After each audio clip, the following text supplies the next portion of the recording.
मैं भारत को भारतीयता की मान्यता के आधार पर फिर से खड़ा करना चाहता हूं, उस काम में लगा हूं। ये कि हिंदुस्तान भी 2000 साल पहले, 5000 साल पहले एल्यूमिनियम बना सकता था, क्योंकि एल्यूमिनियम का रॉ मटेरियल इस देश में भरपूर मात्रा में है। बॉक्साइट, हिंदुस्तान में बॉक्साइट के खजाने भरे पड़े हैं। कर्नाटक बहुत बड़ा भंडार, तमिलनाडु, आंध्र प्रदेश बॉक्साइट के बड़े भंडार हैं। हम भी बना सकते थे, अगर बॉक्साइट है तो एल्यूमिनियम बनाना कोई मुश्किल काम नहीं है, लेकिन हमने नहीं बनाया क्योंकि उसकी जरूरत नहीं थी। हमको जरूरत थी मिट्टी की हांडी की, इसलिए हमने मिट्टी की हांडी बनाई और उसी पर सारे रिसर्च और एक्सपेरिमेंट किए। इसलिए कुम्हारों की एक पूरी की पूरी जमात इस देश में खड़ी की गई कि तुमको भैया मिट्टी के ही बर्तन बनाने हैं। माने तुमसे बड़ा वैज्ञानिक कौन?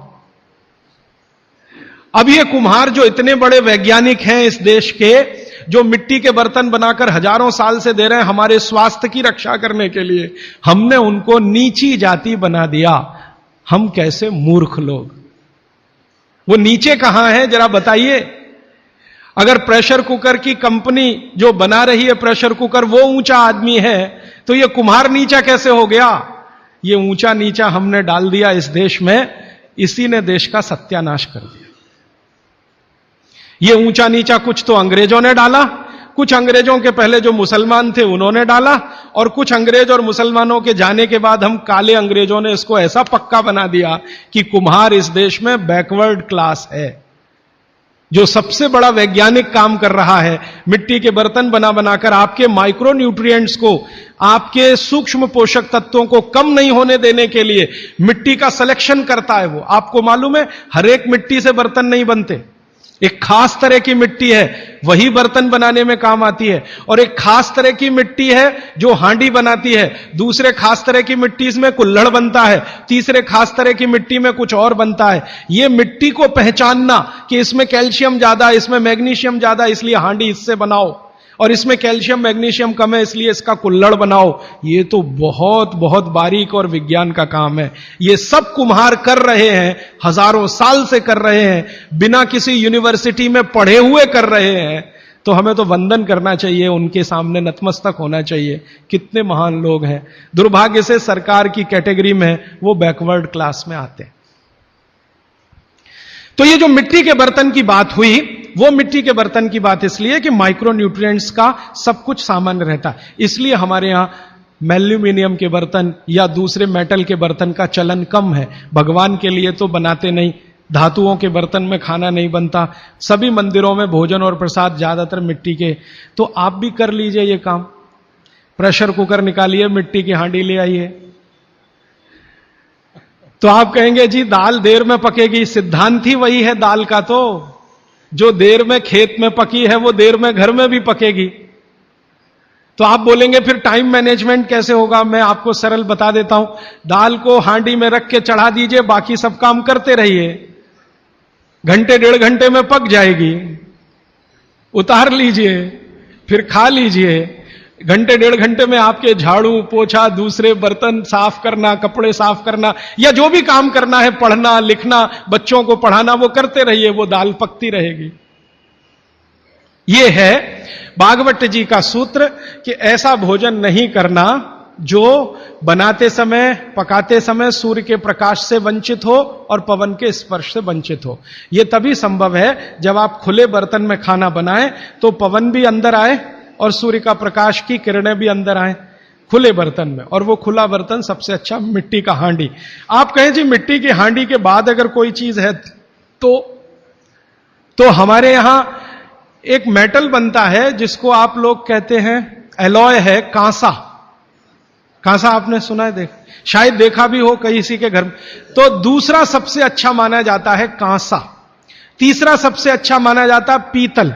अब ये कांसे और पीतल में भी हमने काम कर लिया कि अरहर की दाल को कांसे के बर्तन में पकाएं तो उसके सिर्फ 3% माइक्रो न्यूट्रिएंट कम होते हैं, 97% मेंटेन रहते हैं। पीतल के भगोने में पकाएं तो 7% कम होते हैं, 93% बचे रहते हैं। लेकिन प्रेशर कुकर में बनाएं तो सिर्फ 7% बचते हैं, बाकी खत्म होते हैं। अब आप तय कर लीजिए, आपको लाइफ में क्वालिटी चाहिए तो आपको मिट्टी की हांडी की तरफ ही जाना पड़ेगा। क्वालिटी ऑफ लाइफ की अगर बात आप करेंगे, माने जो खा रहे हैं वो पूरे शरीर में पोषकता दे, ये लाइफ की क्वालिटी की बात आप करेंगे, तो मिट्टी की हांडी की तरफ ही जाना पड़ेगा। माने भारत की तरफ वापस लौटना पड़ेगा इंडिया से। अभी हम हैं इंडिया में, जो बनाया अंग्रेजों ने या बना दिया अमरीकियों ने, इस इंडिया से निकल के भारत की यात्रा करनी पड़ेगी। और मैंने पिछले 1-2 वर्षों में ये बातें गांव-गांव में कहना शुरू किया है, तो इसका परिणाम पता है क्या, कि कुम्हारों की इज्जत बढ़ गई है गांव में। गांव वाले समझते हैं कि ये तो कोई बड़ा काम कर रहे हैं हमारे लिए।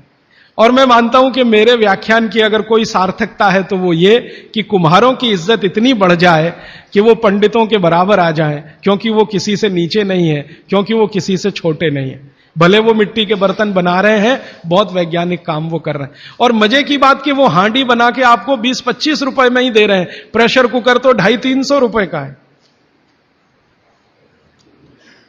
और सबसे मजे की बात कि ये हांडी जब खत्म होगी, माने इसकी लाइफ पूरी हो जाएगी, तो ये हांडी फिर मिट्टी में मिल जाएगी और फिर वही मिट्टी से हांडी बन जाएगी। दुनिया में ऐसी कोई वस्तु नहीं है। प्रेशर कुकर के बारे में तो नहीं कह सकते आप, बायोडिग्रेडेबल है। तो आप कोशिश करें अपने घर में थोड़ा परिवर्तन करें। अब मैं आखिरी बात जो आज की कह रहा हूं वो ये, मैंने पिछले 2 वर्षों में मैं होम्योपैथी की भी चिकित्सा करता हूं, तो बहुत सारे पेशेंट मुझे फोन करते हैं, राजीव भाई ये। तो मैंने कुछ पेशेंट को खास कर कहा कि देखो भैया, आपको मैं कोई दवा नहीं दूंगा। तो कहने लगे फिर बीमारी कैसे ठीक होगी? मैंने कहा एक ही काम करो, मिट्टी की दाल खाना शुरू करो, मिट्टी की हांडी में रखी हुई दाल खाना शुरू करो। चावल खाना है तो मिट्टी की हांडी का। कहने लगे राजीव भाई कौन करेगा ये सब? मैंने कहा आपकी बीवी करेगी या आप करोगे? अगर जिंदगी चाहिए तो झक मार के आप करोगे, नहीं तो अमेरिका जाओ, कनाडा जाओ, जर्मनी जाओ, लाखों रुपए खर्च करो, फिर भी झक मार के वापस आओ, डॉक्टर कहेगा इलाज नहीं है। तो आप देख लो, तो जो गंभीर मरीज हैं वो आप जानते हैं वो कुछ भी करेंगे जो आप कहेंगे। तो मेरे पास कुछ डायबिटीज के क्रोनिक पेशेंट हैं, बहुत क्रोनिक, जिनका यूनिट, शुगर यूनिट 480 के ऊपर है। ऐसे 100 से ज्यादा पेशेंट, कुछ गुजरात में है, कुछ राजस्थान में और कुछ बंबई में। मैंने उनको कहा ध्यान से मिट्टी का बर्तन ले आओ और शुरू करो। अब बर्तन लाने में तकलीफ हुई तो कुम्हार को ढूंढना पड़ा, तो लेकिन मिल गया। वो 8 से 9 महीना हो गया नियमित रूप से मिट्टी की दाल और मिट्टी का चावल, माने हांडी की दाल और हांडी का चावल, हांडी की खिचड़ी नियमित रूप से खा रहे हैं।